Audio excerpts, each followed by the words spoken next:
जय हिंद दोस्तों, मैं आपका अपना अजीत और आपके परिवार में आपका स्वागत है सक्सेस विद सेविंग में। देखिए इस क्वेश्चन को कैसे करते हैं। यूपी पुलिस में आया हुआ क्वेश्चन है दोस्तों, ये इसे कैसे करते हैं हम पहले भी मैं करा चुका हूँ इस क्वेश्चन को, लेकिन इस क्वेश्चन को एक बार व्हाइट बोर्ड पर भी देख लीजिए कैसे करते हैं। एक ट्रेन 6 किलोमीटर और 5 किलोमीटर प्रति की गति से ट्रेन की समान दिशा में चल रहे दो पुरुषों को पार करने में क्रम से 11 सेकंड व 10 सेकंड का समय लेती है। ट्रेन की गति ज्ञात कीजिए।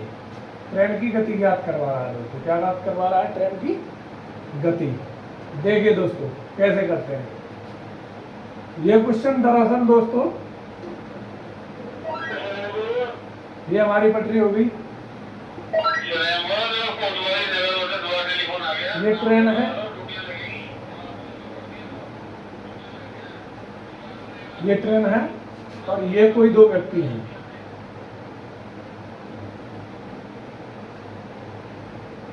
ये कोई दो व्यक्ति हैं दोस्तों, और ये व्यक्ति इस दिशा में जा रहे हैं, उसी दिशा में ट्रेन जा रही है। ठीक है दोस्तों, जिस दिशा में व्यक्ति जा रहे हैं उसी दिशा में ट्रेन जा रही है। मान लो ट्रेन की कुछ चाल रही होगी। ट्रेन 6 किलोमीटर प्रति घंटा और 5 किलोमीटर प्रति घंटा की गति से ट्रेन की समान दिशा में चल रहे व्यक्तियों को पार करती है, यानी 6 किलोमीटर पर आवर और 5 किलोमीटर पर आवर इन्हें ये पार कर रही है। तो मान लो ट्रेन की गति ज़्यादा रही होगी, जब तो पार कर सकती है ट्रेन इन दोनों व्यक्तियों को। अगर बराबर गति होती तब भी बराबर चलती, इतना ही डिफरेंस रहता है, इतना अगर बराबर गति होती तो।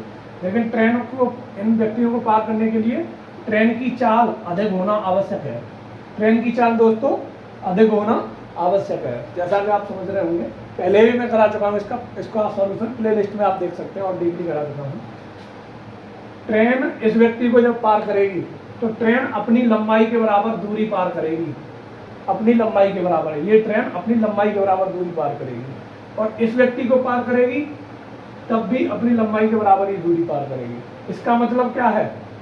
इसका मतलब क्या है? बराबर लंबाई की दूरी पार करेगी, लेकिन इसका मतलब ये है दोस्तों कि डिस्टेंस कांस्टेंट हो जाएगी। यहाँ क्या हो जाएगी? डिस्टेंस कांस्टेंट हो जाएगी डिस्टेंस। तो कौन सा कंसेप्ट लगेगा आपको बता दूं मैं। डिस्टेंस कांस्टेंट का मतलब क्या होता है समझा दूंगा एक बार। डिस्टेंस कांस्टेंट क्या होती है? d बराबर एस इंटू टी। ठीक है दोस्तों, d बराबर एस इंटू टी। ठीक है, अगर हम चाल 2 लें और समय 3 लें तो 6 हो गई। यदि हम इसे कांस्टेंट रखना चाहें, 6 को कांस्टेंट रखना चाहें, यानी दूरी को कांस्टेंट रखना चाहें, तो हमें कांस्टेंट रखनी है, यानी वही रखनी है जो पहले थी। तो हम इस चाल को क्या कर देंगे? 3, और ये हमारी मजबूरी हो जाएगी 2 करना, जब भी हम 6 ला सकते हैं यहाँ पर।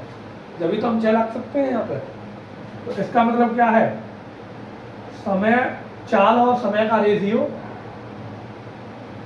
और अगली कंडीशन में यानी कांस्टेंट करने का दूसरी कंडीशन में चाल और समय का रेशियो आपस में रिवर्स हो गया आपस में दोस्तों। देख रहे हो? 3 2 और 2 3 और 3 2 रिवर्स हो गया आपस में। इसका मतलब चाल का रेशियो समय के रेशियो का विपरीत हो गया। ये कंडीशन कब आई? जब 6 यानी कांस्टेंट हमने रखा दूरी को क्या रखा? कांस्टेंट। जैसे कि यहाँ है, जैसे यहाँ चाल, ये ट्रेन जो है इसको भी इतनी ही अपनी लंबाई के बराबर दूरी में तय कर रही है, इसको भी, व्यक्ति को भी अपनी लंबाई के बराबर दूरी में पार कर रही है या तय कर रही है। ठीक है, तो दूरी बराबर है, ये कांस्टेंट लग जाएगा। अगर हमारे पास चाल समय का रेशियो मिल जाए तो रिवर्स कर देंगे, चाल का मिल जाएगा। यदि चाल का मिल जाएगा तो रिवर्स कर देंगे, समय का मिल जाएगा। लेकिन हमें सवाल के हिसाब से अकॉर्डिंग देखना किसका चाहिए। हमें चाल का चाहिए क्योंकि हमें ट्रेन की चाल लगानी है। ठीक है दोस्तों, और देखिए आगे।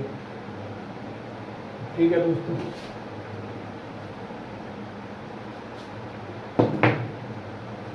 इस क्वेश्चन में देखिए दोस्त, 6 किलोमीटर प्रति घंटा, 5 किलोमीटर प्रति घंटा निश्चित है, और ये जो ट्रेन है इस व्यक्ति को 11 सेकंड में और इस व्यक्ति को 10 सेकंड में पार कर रही है। कितने सेकंड में? 11 सेकंड में और 10 सेकंड में। कितने सेकंड में दोस्तों? 11 और 10 सेकंड में पार कर रही है। इसका मतलब क्या है? अगर व्यक्ति की चाल नहीं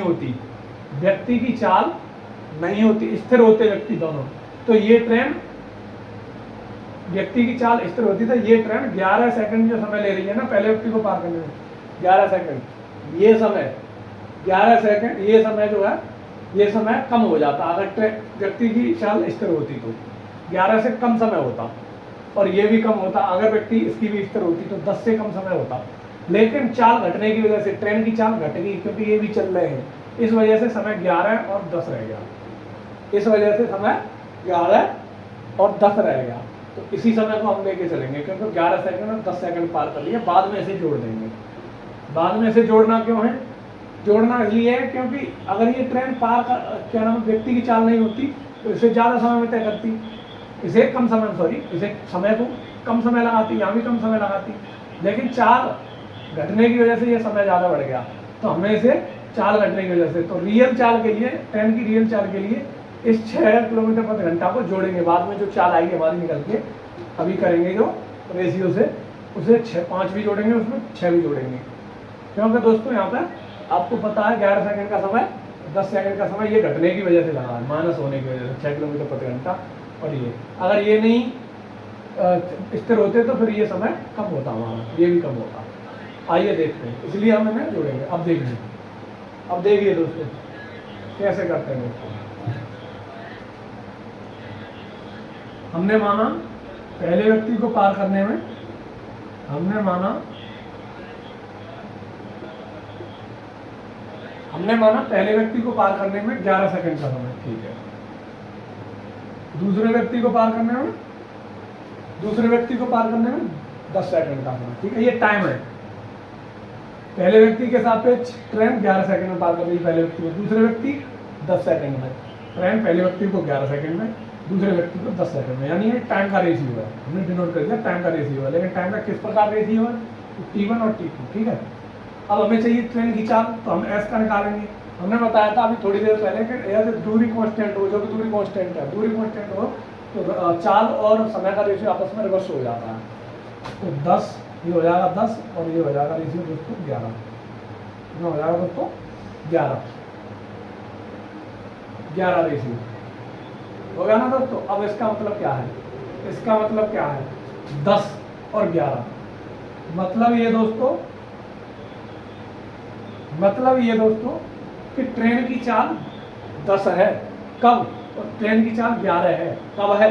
आपको बताइए, जब इसमें से चाल घटी है तब, जब इसमें से चाल घटी है तब, क्योंकि ये बताया था मैंने, अभी समझाया था, क्योंकि व्यक्ति की चाल घटी है।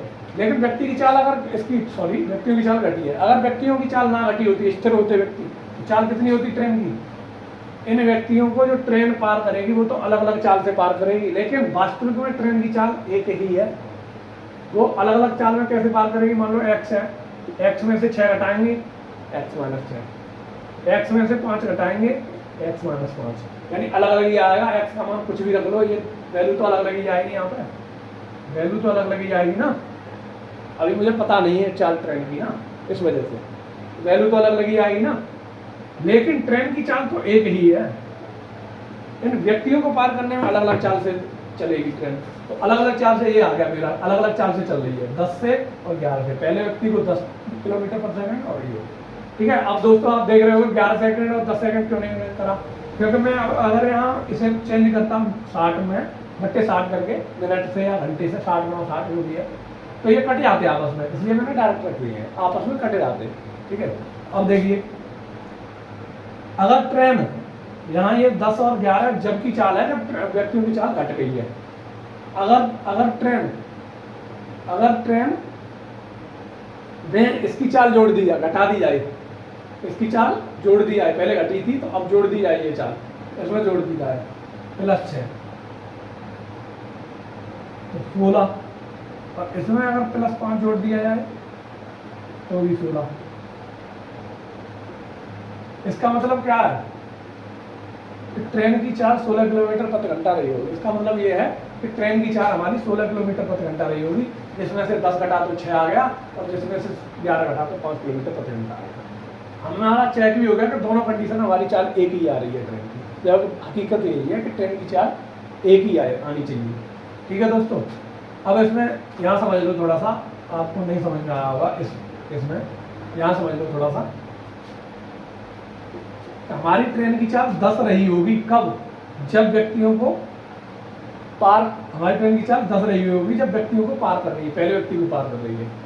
अब पहले व्यक्ति की चाल 6 घटी होगी, तो घट के हमारी 10 आई होगी कि नहीं, घट के हमारी 10 आई होगी कि नहीं चाल, लेकिन घट के 10 आई है तो कितना घट के आई है 6, तो पहले कितनी रही होगी 10 और 6 16। ऐसे ही 11 दोस्तों दूसरे व्यक्ति को पार कर रही है तो हमारी ट्रेन कितनी चाल कितनी घटी, सॉरी ट्रेन की चाल कितनी घटी हमारी 5 किलोमीटर प्रति घंटा, कितनी घटी 5 किलोमीटर प्रति घंटा घटी 5 किलो, लेकिन हमारी पार करने से पहले चाल कितनी रही होगी 16 रही होगी भाई, अगर ये स्थिर होती तो 16 रही होगी चाल पार करने से पहले, जब तो घट के 11 आई है, जब तो घट के 11 आई है तो इसमें 5 जोड़ देंगे, 11 5 16 जो मैंने यहाँ लिख रखा 11 और 5 16।